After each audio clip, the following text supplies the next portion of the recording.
Good Friday morning, everybody. This is Senator Vickie Sawyer on We're Just Saying, and it's just I'm saying today. I'm happy to be with you on WSIC. If you would like to call into the radio show, you can feel free to at 704-873-1400.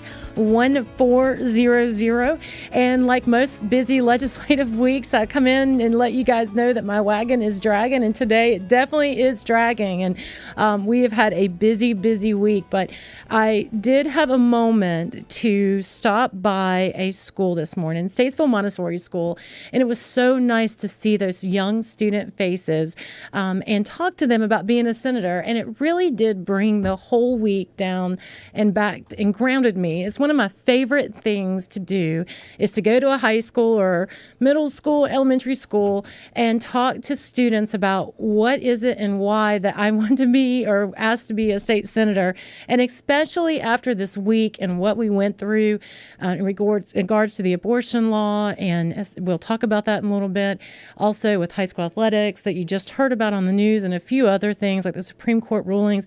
You get lost in just the shuffle of the legislative process and budget talks, and it's so nice to see these young, bright faces and talk to them about what it really truly is to be a North Carolina state senator and the reason why you do it. And just as a personal note, you know, and some of the longtime radio listeners will know this, when I was a little girl, life wasn't great. I started out life, and my parents, although were well-intended, just could never get it together. And so there was many times there were visits from the Department of Social Services, and the sheriff's departments were at our house. And it was just a really rocky road. And I knew that as that little girl, that I made myself a promise if I could, when I go to school, that I'm going to study and work hard. And not that I was the most brilliant person in the room by any means, but I did know that the grades that I got in school were my own. And that's what I was sharing with the students today. I know homework is not fun. I know school sometimes isn't like the most amazing thing in the world to do, but it is your own. And if you can, and you're anybody in this world, or anybody in North Carolina, you have access to a great education. All you have to do is work really hard, study, and then you too can be a North Carolina state senator one day. Doing homework isn't fun, but it is a way to be successful. And so when I was a little girl in that situation, I promised myself that one day I would grow up to make a difference. And I feel like this week is one of those weeks where we're beginning to make a difference. Let's talk about some of those differences, and this is where we needed the help from the Supreme Court. And gosh, this ruling came out last Friday. So this seems to me like maybe a million years ago, but it was only just last Friday. We had 3 rulings come from the Supreme Court that overturned really egregious rulings, I think, from the prior activist court. One was voter ID. And this morning when I was preparing for the show, I looked at the bill, and I actually was in the state Senate when this bill passed and voted for it. I'm very happy but it's been portrayed in the news, as most everything is, it seems like, that we do, incorrectly. If you are going to vote in an election, it's just simply saying we need to see an ID. And that ID can be anything that is government issued, including a student ID. And then if you don't have an ID, guess what? You still get to vote. It's just called a provisional ballot. But we do have a caller on the line. I'd love to hear from you. Welcome to the show. You're on with Senator Vickie Sawyer. Yes, Vicki, how are you doing today? Yes, sir. I'm doing well. Looking forward to your question. Yeah, my question is about the debt ceiling. Yes, sir. I get Social Security. Yes, sir. And I want to know how all this is going to affect me and everything, all these horror stories I'm hearing now. Yeah. Yes, I know that is a concern. When we had Congressman McHenry on there too, one of his things is that they were going to do and pass the increase in the debt ceiling, but they also were going to pass regulatory reforms so they can cut spending at the federal level so that we can secure things like your Social Security.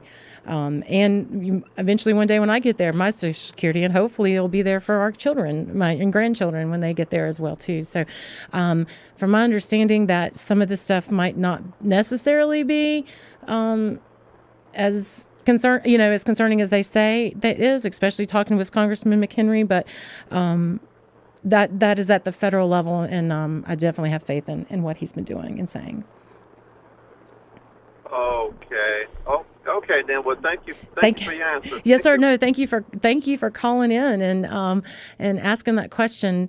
And just like I was saying before, the week is really busy in Raleigh. So my first meetings usually start at 7 a.m. and I don't think I get back to my head hits the pillow to about 10 p.m. at night, and it seems like it's all about legislation in North Carolina, and so it's hard for me to keep up sometimes what's going on at the national level as well. So, but no, thank you so much for that call. And if you too would like to call in and ask a question, feel free to call at 704-873-1400. But do want to go back to that voter ID thing because there is some misrepresentation in there. If you go to vote next year and you asked for an ID and you don't have it, it doesn't mean they're going to say, go away, you can't vote. What it's going to say is that you can vote, but you vote provisionally. As we talked about before, that just means that they just double check to make sure you are who you are, but your vote does count. Isaiah says we have a call on the other line. Welcome to the show. Thank you so much for calling in. Good morning. How are you? Good morning. Doing great. Thank you so much for calling. Well, it's my privilege. Thank you. What can I do for you? I want to know about this constitutional carry. Why did it get pulled back and not voted on yesterday? Okay, very good. The one that was introduced in the North Carolina House. That's the one you're talking about got pulled back? I think so. Okay. So for the listeners, the constitutional carry, so that is an initiative that says that anyone can conceal carry a gun in North Carolina. It's your constitutional right to be able to carry a gun. And there was a bill that was introduced in the North Carolina House that would allow for that to happen. I have not been since it's not my bill and it's not been in the Senate, I've not been as in tune to it. I do know what I understand is that it did not have the consensus vote of the 72 Republicans that will need to be had in North Carolina in order to override the governor's veto in the way it was currently written. Remember, when we're doing legislation, even though we have like a crossover deadline, and we'll talk some about that, it doesn't mean that the bill's actually dead for the rest of the session. It just means it didn't meet one deadline. But in order for us to override the Democrat governor's veto, and we're going to talk about this about abortion too, you have to have 72 members of the House override his veto. The way the bill was written, my understanding is that it did not have that support. So they needed to fix the language so they could get support for that. And honestly, I don't know that it will have that much support from 72 people in the House. So that's actually a really great question. I'm glad that came up. I know it's very important to a lot of people. Actually, last Sunday, my girlfriends and I went to a licensed firearm instructor, a female, and she was going through, and we were shooting guns and explaining how it all works and getting more comfortable with the firearms that we already owned. And she was actually telling us how she's not a fan of the constitutional carry amendment because she feels like that there needs to be some sort of classes or education that goes behind when you do carry a gun. And after going through that, I absolutely understand where she's coming from. Again, if you want to be a part of the show, the number is 704-873-1400. Happy to talk to you. We also had part of that last Friday, again, like I said, it was a million years ago. We had the voter ID law that was overturned. So therefore, next, probably during the presidential election, we will have the requirement to vote, have your voter ID. The second thing that always gets politicos all excited and everything, but before I got in politics, I don't know that I'd even really paid much attention to it, is the ability to draw congressional maps, and that means the districts that we live in. Those of you who live in Iredell County, I think we have shifted, and we've had Congressman Budd, now Senator Budd before, and then we had Congressman McHenry. I think at some time maybe Congresswoman Virginia Fox. It seems like every 2 years we're continually shifting, or we get shifted around about who our congressional representation is. But again, the House and the Senate will have the ability to draw congressional maps as well as new Senate maps and also new House of North Carolina maps. So you will, because what had happened was every 10 years constitutionally, we draw maps. And that is what you're supposed to do to adjust for population. When we do that, then Democrats always sue. And so when they sue, they go to court. Last time we lost. Now that we have a court, Republican or really conservative court, it's not necessarily just Republican, it's just a court that reads the Constitution and interprets it as it should be written. They said that the courts before were basically made political decisions, that the power to draw district representation lies with the General Assembly. So you will see probably more of us drawing maps, and that will be later on in this year to see who is going to be and where the House, the Senate, and the congressional delegation will be. Remember, North Carolina, we have 14 House members or Congress people, and we have 7 Democrats and 7 Republicans as it stands. And that, so we'll see where everything lies and who we will have. The last one that the Supreme Court said, wait a minute, this is just too much, is the felon's right to vote.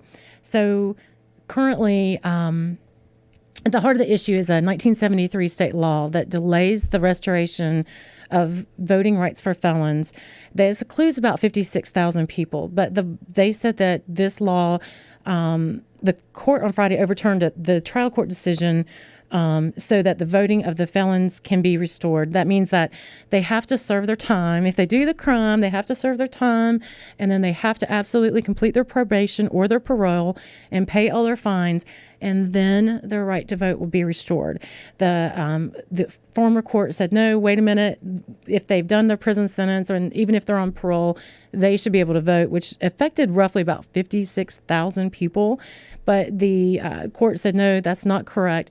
If you are charged with a felony, you have to finish the penalty, and then you can restore and have your voting right restored. So those are 3 very pivotal laws that are opinions that came out from the Supreme Court, and that's like a big deal. And we were celebrating all last week, and then this week happens, and it was all about abortion. So we're going to take the next little bit of time to talk about this and what actually happened.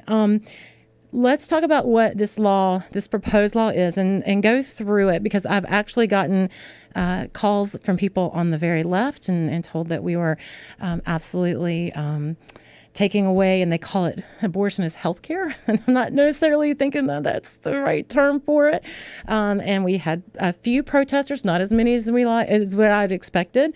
They were very vocal and rude, and did not do anything other than just, I guess, they made themselves feel better, but they had to actually clear the gallery because of their terrible behavior.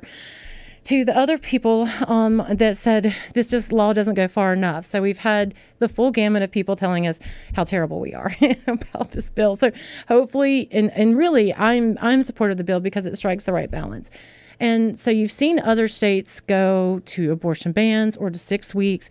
This actually is not that at all. It is really where 56% of the polling of North Carolinians polled said that where it should be, which is optional abortions up to the first trimester. So that's what they say, 12 weeks.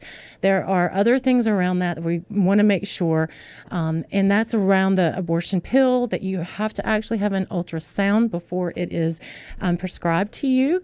And that helps folks, because if there's they call it atopic pregnancy, but it's very dangerous if a woman just gets a pregnancy test and she says that she's pregnant and she decides to take an abortion pill. There could be complications that would end her life, which taking that medicine. So there are some things like, hey, you need to go and see a doctor before you take this pill. You need to have an ultrasound to make sure it's not an atopic pregnancy. You need to make sure that this pill is safe for you, that you don't have any other conditions, because, even if you're going to make this choice, then we need to make sure that instead of just one life going away, there's not 2 lives going away. So I think there's some fair parameters around that. Now, there's also some exceptions. There are exceptions up to 20 weeks of pregnancy, so that is for rape and incest. So 20 weeks, we're talking about 5 months for rape and incest. And as misreported, there is no requirement that the young woman or old woman or whomever, but the pregnant woman has to call the cops and make a report about the rape or the incest.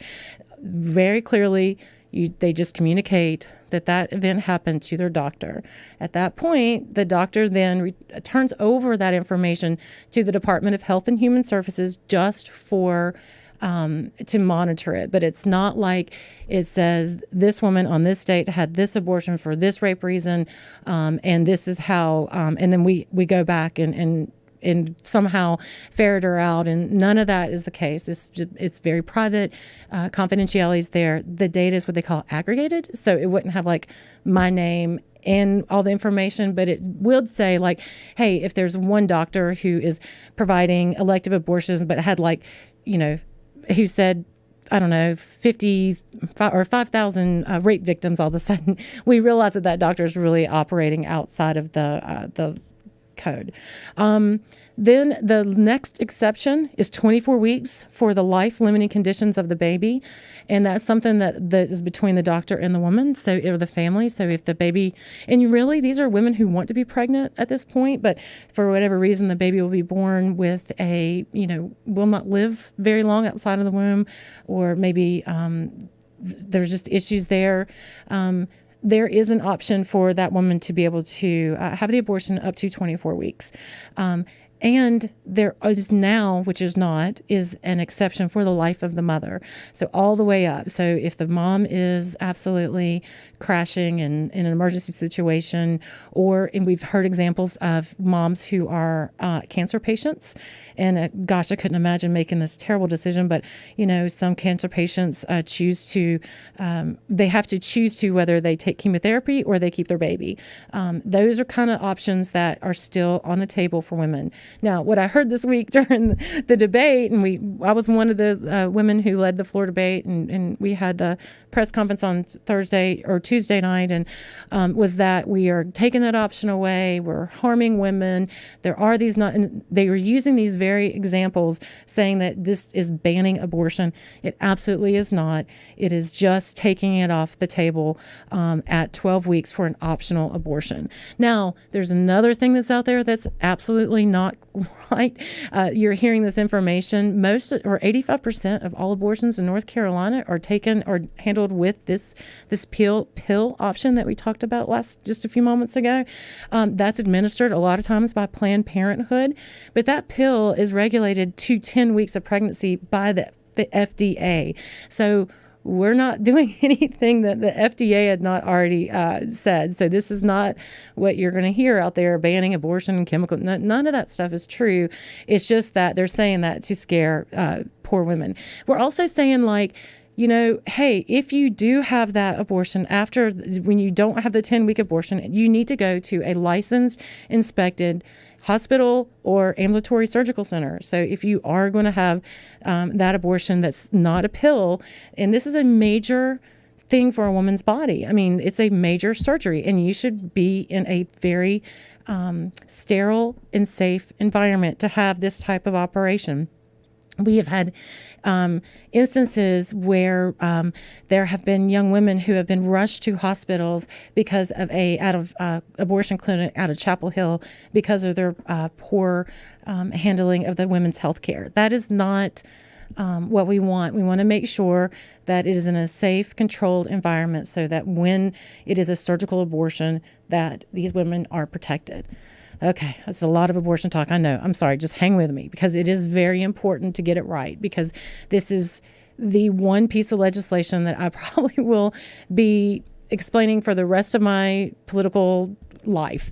And it's very important to understand that this is in line with 93% of all industrialized countries. I mean, 184 out of 198 countries and territories ban abortion after the first trimester. They just do.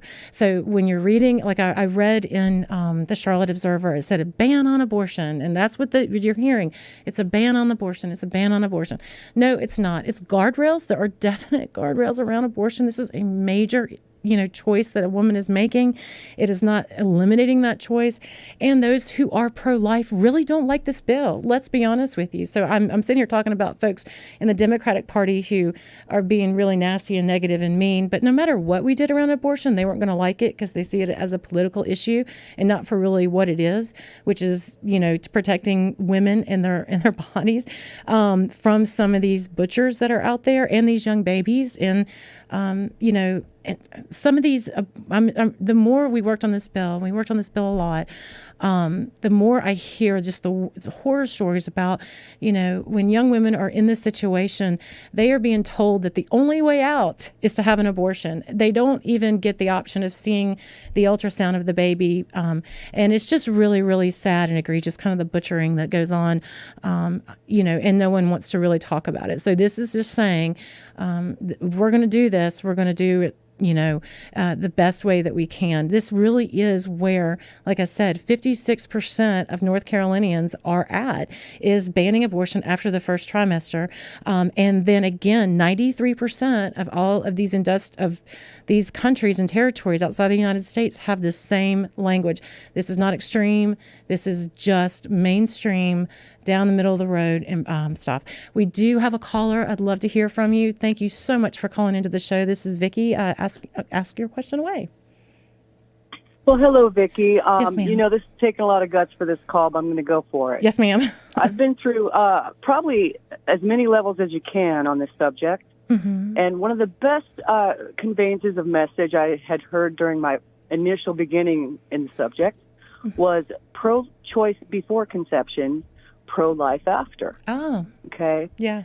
That's really the best attitude, but here's a bigger attitude that's not getting discussed as we go around this thing again. Uh-huh. We need to separate that pro-choice only starts once you're pregnant. Mm-hmm. We need to teach these young ladies of our country and across the world that pro-choice starts with you have the choice to not spread your legs. Yeah. Period. Yeah.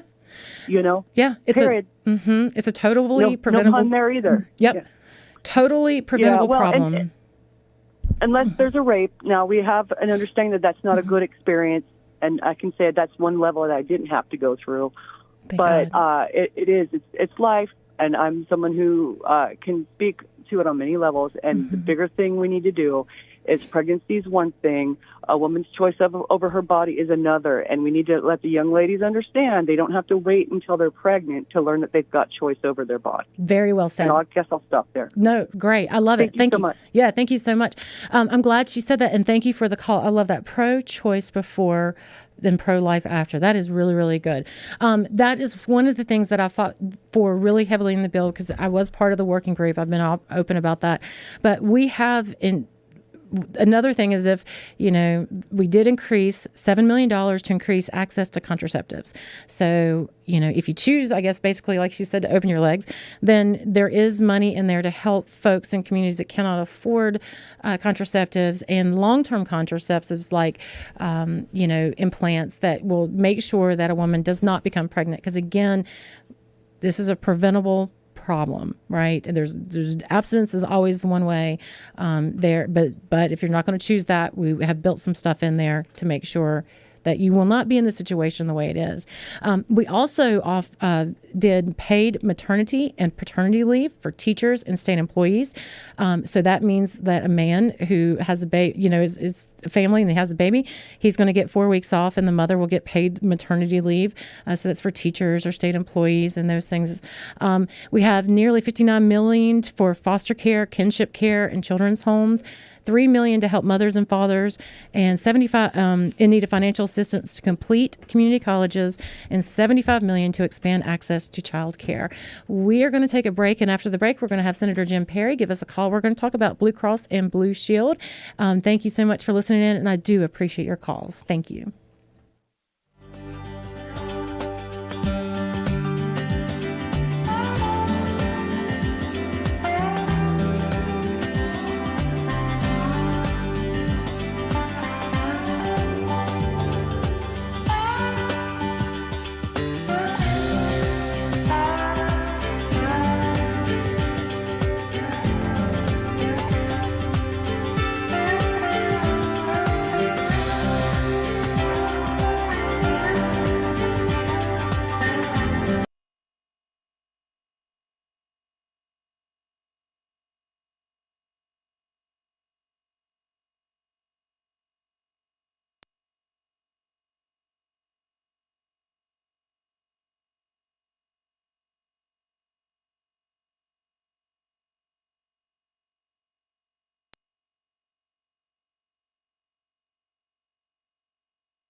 with a low around 52. Small chance for showers on Saturday. Otherwise, mostly sunny, high 71. I'm Mike Jackson, WSIC News.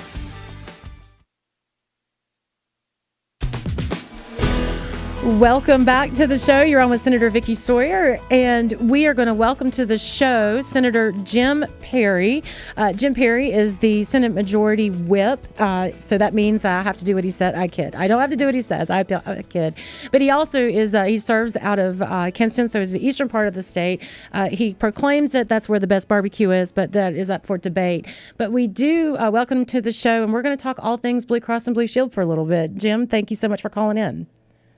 Yeah, sure. Thanks for having me. Yeah, thank you. So I have actually seen it in my feed, and I know some folks, especially in my emails, but this whole, there's a fight brewing, I guess you could say, between Blue Cross and Blue Shield and our state insurance commissioner, Mike Causey, over a piece of legislation that you've really been working on, and also State Rep John Bradford, who's from our area. Most folks will know him from North Mecklenburg County. Can you kindly tell us what is going on, and why is our social media feeds saying that Blue Cross and Blue Shield is the devil and they're going to take all of our money away? Well, I can try, and first of all, I do need to back up. You mentioned barbecue. Yes. And that's a non-debatable motion, so that's not up for debate. We all know where the best barbecue comes from. Yes. Representative John Bradford has been working on this issue and certainly knows a lot about it. Done a great job. It is strange for me. It's a little weird. I have been in the crosshairs of Blue Cross before for having interest in PBM legislation, the pharmacy benefits manager stuff. So I know how it is to butt heads with a large company like that. But this is one of the strangest things I've seen in my time in the General Assembly. I started getting these notices about that bill because I serve on the Senate Commerce and Insurance Committee, and it was so weird because I'm getting information from our Republican commissioner of insurance, and I'm seeing him send out notices, and then I'm seeing all of these groups that are standing with him on this issue, and it's just strange because we see Democracy NC, Planned Parenthood, and all of these Democrat organizations, and it made me dig into it because it's still a little crazy, and I'm trying to figure it out. But as I start digging into it, the issue is that Blue Cross, like about 18 other Blue Crosses around the country, had considered making some changes to their organizational structure. And just a little brief history, Blue Cross was really what became Blue Cross was founded back in 1929 in Texas, Baylor University, to come up with a way to make healthcare more affordable and to make sure the local hospital could make it. If you think about it, 1929 is Great Recession, right? So they're looking for cost-efficient ways. Blue grows in the 30s there, picks up in other states. It only started providing healthcare coverage at one hospital. Go to New Jersey, becomes multi-hospital so that people have more than one choice. Then the federal government figures out that they've got all this knowledge. They start doing federal plans in the 50s. The 60s come. They actually are who the federal government taps to run the Medicare program. They roll along, and they were formed as nonprofits back then, and they got full tax breaks. Well, in the 80s, as for-profit insurance companies, because they continued to grow and others came into space. In the 80s, there was a big stink about them getting that tax break. The insurance companies didn't like it, so law was changed, and they began paying 20% instead of what was then 35%. But the Congress changed the law on them, and that made Blue Cross organizations around the country start saying, "Hey, are we structured the way we really should be? Because we're nonprofit, yet we're paying taxes. Do we need to do something else?" So they started looking into conversion, and that is when you go from being a not-for-profit to either a mutual or for-profit company, or just you can choose some other structure, and that's governed by state law. Okay. So I learned all that history, and I said, all right, so what's going on here in North Carolina? Well, about that time, when all the changes were going on with all the Blue Crosses around the country, North Carolina looked into it, and a lot of stink was raised. There was a super liberal Democrat named Martin East who founded Self-Help Credit Union, who got knee-deep involved on that. He's very connected, and he pulled some strings and got the Democrats to write a statute in, I believe it was 1998, a conversion statute. And this conversion statute written by Democrats says that if they do want to become a for-profit company, they have to basically provide liquidity equal to the value of their company today, which would be billions of dollars. And that's create a foundation that is a 501c4. Oh. And the Attorney General of North Carolina, whoever that is at the time, we know who that is today, Democrat Josh Stein. Yeah. He would control 11 board seats appointed to oversee this multi-billion-dollar 501c4. And for those of you who don't know what a 501c4 is, that is kind of a charitable organization that loves to give charity, especially around election time. Yeah. They can be damaging, and there's some limitations put on the elections part here in North Carolina, but it doesn't prevent them from doing voter education. They love to call it that, or transferring to another C4. So anyway, it's problematic. Did I lose you? No, you got it right here. Okay, so it's problematic when I see these Democrat groups backing up this idea that this needs to happen, and then all this power go to Josh Stein. So then I started looking at the company structure and what it would mean, so I'd understand the financials. I met with people at the Department of Insurance as late as yesterday. But I started looking at these weird press releases that Commissioner Causey's sending out. He sent one out this morning, and at the top of it, it says Blue Cross plans in Mississippi and New Jersey have won similar freedoms from lawmakers in recent years, which Causey says has led to higher premiums and less transparency. So, I looked at those two states, and the only problem with that statement is it's just not true. Oh. I mean, it's 100% false. Wow. First of all, Mississippi converted, they got permission in 1995, and in January of 96, they converted from a not-for-profit membership corporation to a mutual. So that was, back in the 90s. I mean, even you were young back then. I know. And the problem with New Jersey is New Jersey just got permission to do it in November of last year, but their conversion got held up and it's still in the courts. So they haven't even converted. So there's no, there's no increase in fees. There's no costs haven't gone up.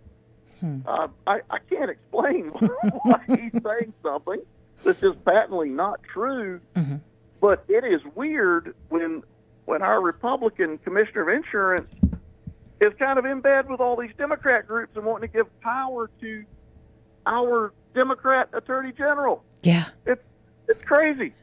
It's crazy. We've got to dig into this some more to understand it. And I'm grateful that you are on the job, because you are not afraid to dig into it and also tweet about it and let us all understand more. Because if you were to look at my legislative email on one day, I remember that I was working on some high school athletic association stuff, and I had about 6 or 7 attachments up because I was reading through, and there was, I don't know, maybe 500 of those Fight Blue Cross and Blue Shield emails coming through, and it would crashed my system. There were so many of these through, and then you start seeing it on our social media feed, and it's politically expedient for Commissioner Causey to beat up on Blue Cross and Blue Shield because, right, nobody really likes insurance companies. I mean, they're just funded easy a target, right? And so he's just taking that easy target, and what I'm hearing from you is just exploiting the faith of what, and just being untruthful. Well, I'm going to ask him about. I've got to think that maybe a staffer wrote this stuff or something, because it is just so far from honest. I mean, bizarre. Look, everyone does hate insurance companies. I mean, who doesn't? I have interest because Blue Cross actually has about 5,000 jobs here. And as I've got a business background, so I started looking at their financials and thinking about it. I'm like, well, if they do force them to go become a public company or, convert from that non-for-profit status, and the Attorney General gets all of that power and control of all of that money, the other thing that happens is if they're bought by a for-profit company that's not here, we could lose those jobs. So I really want to understand it and understand what's going on. All I can tell you is something is weird. Moving assets, which is what they're talking about, out from under one umbrella to another one does not cause insurance rates to go up. That's just simply not true. And the Commissioner of Insurance has the power today under North Carolina general statutes to approve any rate increases. And you can't just go willy-nilly and increase rates, right? You've got to put all of this information together and show justification and look at your loss ratios and what you're paying out in claims. It's pretty complicated stuff, but I'll tell you that the statute that gives the Commissioner of Insurance the ability to approve rates is General Statute 58-65-45. And it says clearly that, and such rate schedule is subject to the approval of the Commissioner. So, he has to sign off on it. There's something going on that we don't know. We don't understand, but I think that's why it's important as lawmakers for us to dig into the details. When everyone starts making big, bold claims out in the public, a lot of times in politics, things are said that aren't necessarily 100% accurate, but they need you to understand. No. Well, that's why I'm so grateful that you called in and invited you to the show today, because I did want, especially because Representative Bradford is so close to our district, and he's in my delegation, as we should say, and I know that you and him have been working very hard on this issue, so I wanted you to have the opportunity to kind of explain to our listeners that what they're seeing in their emails about Blue Cross and Blue Shield in this law specifically is just not accurate as what we're hearing from you. So I appreciate you calling in and letting everybody know. Well, I want to be clear. Representative Bradford's doing all the hard work. I was brought in on the back end because I'm one of those nerds who can read income statements and financial statements. So I was just asked to take a look at it. And it is fascinating. Well, everything. The financial aspect is fascinating, but then all of the politics and the all the junk going on. That's pretty interesting. But Bradford's been working hard to understand it. I've got a lot of respect for him. Well, thank you, Senator Jim Perry, for giving a call into the show today, helping us explain a little bit of that back and forth that's going on in the paper. I appreciate you calling in. All right, thanks for having me. Thank you, take care. Bye-bye. Well, there we go. I mean, it is pretty technical and detailed about when you're talking about company structures, and but really the scary part is and when I did see that general statute, what he's talking about is the Blue Cross and Blue Shield wants to have the ability to convert. When he says convert, we're not talking about gender conversion. Pretty sure about that. That's not in the statute. We did talk about that, and we are going to talk about that in a few minutes. But they want to be able to have a little bit more flexibility and freedom to not only do insurance, but do other things. So this is where we're moving forward. And when you have these large fights with these dollars, it's very important to be able to sit down and understand what really is going on. And so that was grateful that he called in for that. Speaking about that and some things that are happening in the House a little bit, I was listening to a floor debate in regards to a bill that was presented in the North Carolina House, and it was on the floor, and it is to disallow or not allow someone who is under the age of 18 to go through gender conversion therapy. So what that means is there are hospitals and institutions that, are and can, with parental consent, have young boys surgically manipulated to where they are, well, chromosomally they're still young boys, but where they are, Yeah, so you guys fill in the blanks. We'll just go in from that because that is an uncomfortable situation because they're basically cutting off healthy tissue from adolescents because they feel like they have a gender dysphoria, which means I'm a boy and I feel like a girl, and I'm a girl and I feel like a boy. So I want you to surgically manipulate my body so that you will match my brain. And so this law is being proposed is to not allow that or ban that at age 8 until after 18.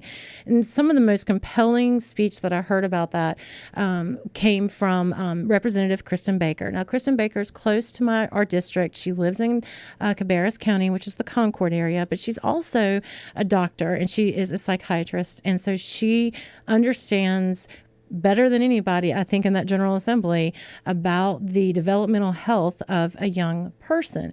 And to her credit, she said, when children are growing up, they are developmentally changing, and that's not just their bodies. I remember the girls came home and felt like one day they were in like a size 6 shoe, and the next day they were in like a size 9 shoe. I mean, kids grow so fast, but they do that on the outside, but they're also growing developmentally on the inside. And so sometimes when they think, she was saying, and rightfully so, as a mom, I mean, I don't have the professional doctorate degree that she does, but as a mom, you're sitting there thinking, yeah, there's some days my daughter maybe didn't like broccoli before, but now she's eating broccoli. And there's other things that match that developmental stages of life that they go through. And when you introduce a puberty blocking drug, or you surgically remove healthy tissue from their young bodies, you are forever altering those bodies for the duration of their life. You are, in effect, sterilizing young men and young women and taking away their choice to be a mom or dad based on a feeling and basically a fad, to be honest with you, because of an online grooming situation where people are telling them because they, I listened to the story of someone who is coming on the other side of this transgender thing where they thought that they were transgender, and they tell you the story about how it began. And you basically, there are online communities that will say, because you're sad, which as a teenager, most teenagers go through anxiety and angst. I mean, gosh, any parent of a teenage daughter or son can tell you that every day is not a happy day. And instead of, relying on our faith or their community or their family, these teens are, conditioned to go to social media. These social media folks, and I'm talking about Reddit and some of this stuff on the dark web, will have communities out there that will tell them, hey, guess what? I know you're sad today. You know why? It's because you feel like you're a boy or you feel like you're a girl, but your body doesn't match how you feel. Let me tell you, and this is why, let me tell you how we can help you. And what we hear from these folks who've gone through this and come out of it is that when they get caught in this loop, and that when they go to these centers, immediately they are put on like hormone blocking, puberty blocking drugs that are going to forever alter their lives without any kind of, hey, let's take a step back. What's going on? Why is it, and what is the purpose of these medical people who, I should say professionals, but I don't even know that that's the word. I mean, what is their end goal for immediately putting a troubled teen on meds? And let's not even talk about the gender euphoria. I'm talking about any troubled teen. The first thing you do is get out your prescription pad. That is absolutely the wrong approach. You need to sit down and do talk therapy first. That's again what Dr. Baker said.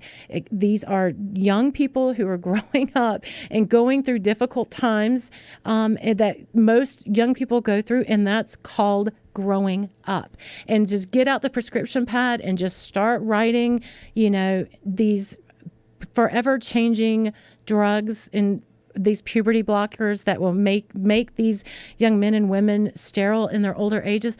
This is horrible. This is a horrible thing that's going on, and I support this legislation. Now, when you hear these people calling in my office, or you see these emails, there's like, well, it's gender affirming care.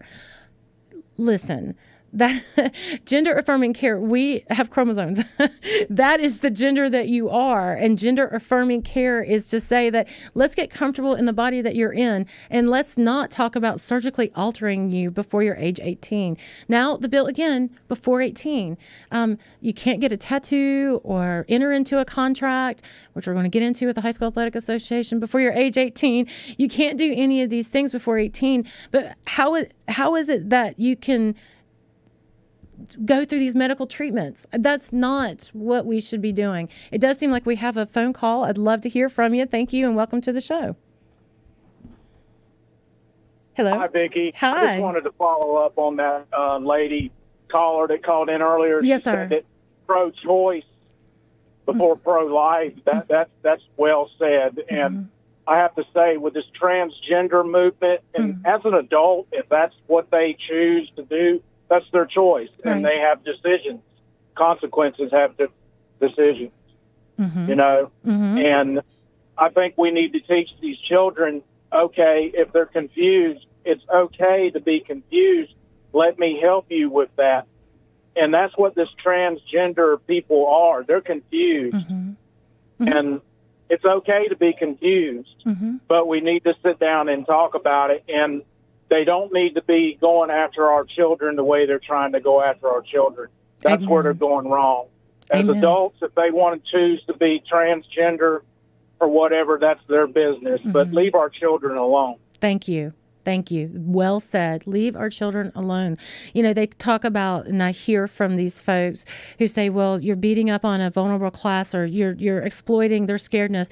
How about me, who's a mom? I'm scared that my kid is going to get in those traps. What about my scaredness about how this fad, this social media, this terrible thing that's going through our society is going to entraps one of my children? And then at what point do I get help, or where do I get help for my child if that should happen? I mean, let's talk about that, and stop talking about this hyperbole for things. You know, it's really has just become the most egregious things that I hear sometimes in the committee meetings about this very subject. And it's not that we hate anybody. It's just that we protect, young children, and we protect women, and we protect, things. So like you said, 18 or older, if that's what you're going to do, have at it.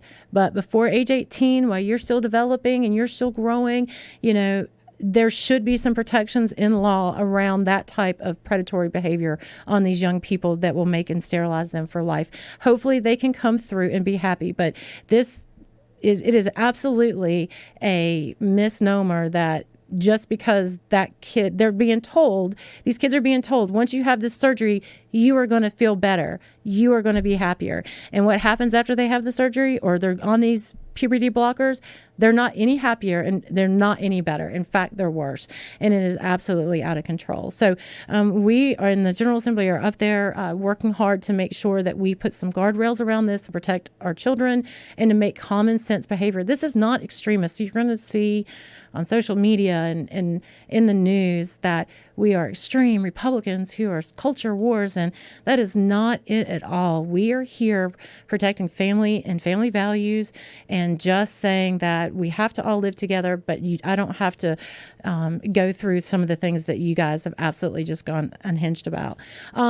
Taken another step, and I'll be quick, but been in the news lately about the High School Athletic Association. So they made a ruling. Now remember, the High School Athletic Association, they do a good job at administering sports, and I'm not saying that they're a terrible organization in any means. But what I am saying is that they need to do some of their business in the light of day, since they are a public organization dealing with our public schools. They just came out with this ruling that high school students can market and profit off their name, image, and likeness. Okay, fine. That if that's where we're headed, that's where we're headed. But if that's what you're going to do, that is not your decision. That should be a decision made by the Board of Education, and that is a political component, because you're talking about my kids and my family and my student's name. I should not have to go through a third-party administrative organization who, quite frankly, somehow they'll be the ones who draw these contracts in, and they're going to make you sign these contracts. And who's going to be there to say what those contracts will say? And how do we can guarantee that they're not going to sit there and profit off our kids for the rest of their lives, for their academic careers, because they've got some shady, or I'm not going to say shady, so because they have these backroom deals that aren't made in the light and aren't made in the public eye. When we do legislation, when we do, even at the city level or at the county level, I mean, the meetings that we have to make these type of decisions are very public, and you public can come in and talk about it. And that's all I'm asking that the High School Athletic Association should do too. They should not be the ones that are the administering organization for the name, image, and likeness of our student athletes. And if they do, then they need to get and kick out the Catholic high schools and the private schools that can recruit across state lines. I mean, there are 4 high schools that are permitted, and have been 4 or 5 that have been permitted to play in high school athletics since the 1980s. And it's Bishop McGuinness, and it's Charlotte Catholic, and can't remember the few others, Cardinal Gibbons. Yes, Cardinal Gibbons and a couple more. Those folks can recruit athletes from anywhere, as long as they can get, and their mom or dad or someone can drive them to school, they can go to that school. That is a private school. So now that you'll have a private school who can recruit major athletes, these upcoming stars, because then they're going to be able to work on this name, image, and likeness stuff.